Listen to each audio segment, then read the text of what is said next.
That's what I was just going So on income, it looks like in February, they were at the 50 to 100% of poverty level. Within a month, they were able to go from the 50 to 100% to 125%. The month of that, they kept going up, so they've been increasing within 3 months. Right. Went pretty good for them. Definitely, that's a really good observation. So basically, they moved from being in crisis or stable. They moved from being in crisis to stable, and they basically moved from no longer being eligible for CSBG. So that's definitely a huge change. And what can you tell me about their housing? How's that changed? So they went from, on February 1st, to transitional, safe and secure, wait a minute, safe and secure transitional housing. Right, you got it. And then they moved from May 1st to August 1st to safe and secure subsidized rental apartment. Excellent. So again, they made that transition, they've crossed that prevention line. They moved from being vulnerable to being stable. All right, so Nancy, Cecilia, and Kim, what can you tell me about employment and transportation? Unemployment, they within, well, they were part-time employed without benefits, and then in 3 months' time, they went to a full-time without benefits and continued that into their 6-month time frame. So they did go from vulnerable to safe. Perfect, perfect. Okay, and then how about their transportation? They went from rarely having their transportation needs met to when they went up to full-time at minimum wage, they had some of their transportation needs met. And then when they went up to above minimum wage, they had most of their transportation needs met. Okay. So their income was increasing, their transportation was increasing too. Right, okay, and we're gonna get into that, because remember what I said a couple modules back about correlation and causation? Right, we're gonna get into that though. So the initial assessment on February 1st indicated the client was below the prevention line in 5 domains: income, employment, housing, transportation, and childcare. However, there was one that never changed throughout that entire process, and that was education. Even at the initial assessment, they were always above the prevention line in education. And to be specific, they had a high school diploma or GED. And that was constant throughout this entire monitoring process. Just to point that out. So it's a really good thing that if we had been administering services perhaps, let's say if we have a GED program or we have a high school diploma program, they wouldn't have been enrolled in that because we had already done their assessment and it would have been basically a waste of their time. So now perhaps if they moved above the prevention line in so many other areas, maybe now they can pursue higher education or something of that sort. So, one big thing here is it would appear that resolving both the transportation and the childcare barriers, you notice they moved there as well, resulted in the client's ability to move from part-time to full-time work and increase the family's income. It would appear.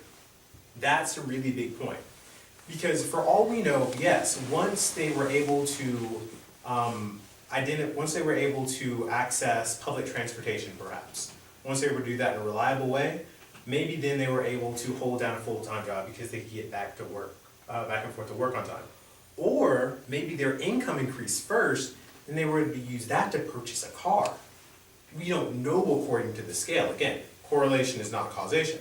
Just because their transportation, their ability to access transportation increased, doesn't mean that that's what caused them to move across the prevention line in all those areas. We would have to do more assessment. So that's the point of like really not kind of running away with our assumptions there and really doing additional work and analysis. Because it might not work that way for every family. So it would also appear that full-time employment for the family resulted in a significant increase in income. It would appear that the client has skills and knowledge enough to retain employment with their existing skill level. Again, their education was not something that was holding them back from attaining a higher income.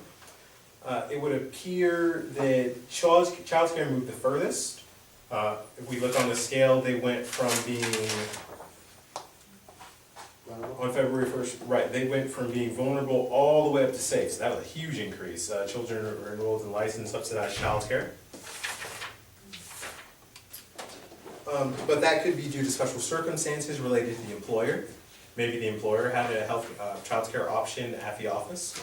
Or specific situations that we haven't identified in the matrix activity.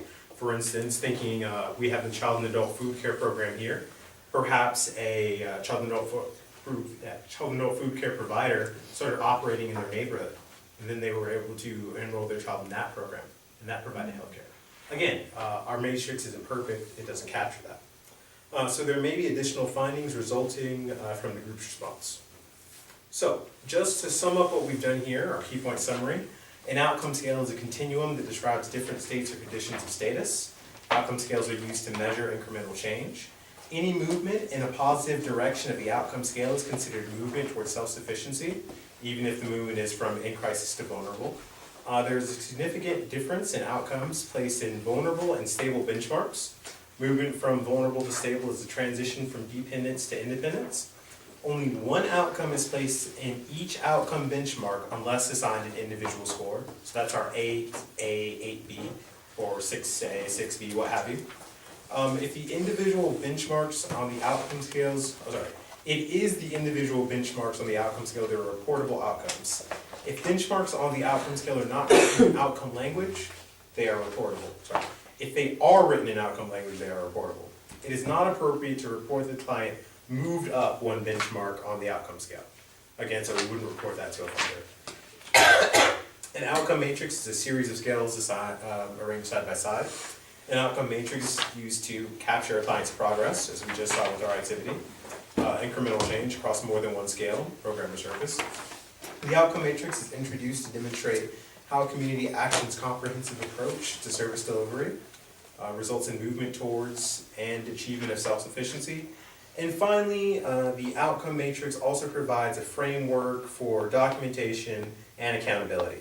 In this context, I was introducing the concept of analysis, a systematic review of the data that allows you to draw conclusions about the client when aggregated and the agency. And that concludes Module 6. Thank you. You're welcome.